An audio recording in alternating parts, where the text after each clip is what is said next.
This week's School for Writers book recommendation is Their Eyes Were Watching God by Zora Neale Hurston.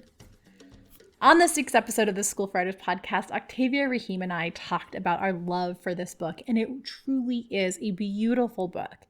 It is part of what is considered the Harlem Renaissance, and it is set in 1937, and it has this beautiful way of combining both this concept of highbrow literary writing and a local vernacular of the African American people that Zora Neale Hurston is writing about and communities that Zora Neale Hurston was writing about and a part of.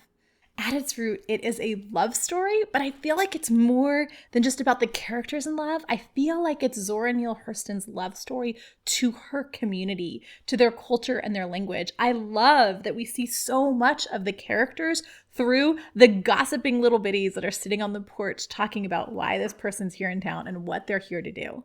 Not only is it the kind of book that you can get completely lost in and that you can love and you can be a part of that world, but it's also a really important part of the African American literary canon, and definitely one of those books that if you haven't read it yet, you should absolutely pick it up. It's one of those things that as a writer, you should understand, and as a reader, you should get, and as a human, you should go out and enjoy.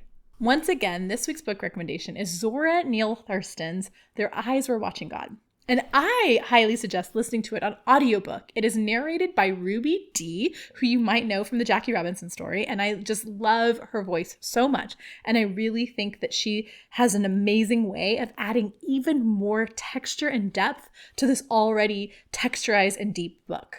If you, like me, enjoy audiobooks, you should check out Libro.fm. Libro.fm is an amazing alternative to that big name that we won't name's audiobook company. When you buy an audiobook through Libro.fm, you also get to support a local independent bookstore. And if you use the link in our bio, you get a free audiobook and we get a free audiobook. We're not actually sponsored by Libro.fm yet. We're working on that. I just love suggesting them because I think they're a really great way to support your local independent bookstore while listening to audiobooks. If you are more of a tangible book person, go to the bookshop.org link in our bio and use that to get yourself a copy. That's an affiliate link. So when you use that, not only do you also get to support a local independent bookstore, just like Libro does, bookshop.org supports local independent bookstores, but you also get to support the School for Writers podcast. So go out there and grab yourself a copy of the absolutely wonderful, profound, and beautiful book, Their Eyes Were Watching God by Zora Neale Hurston.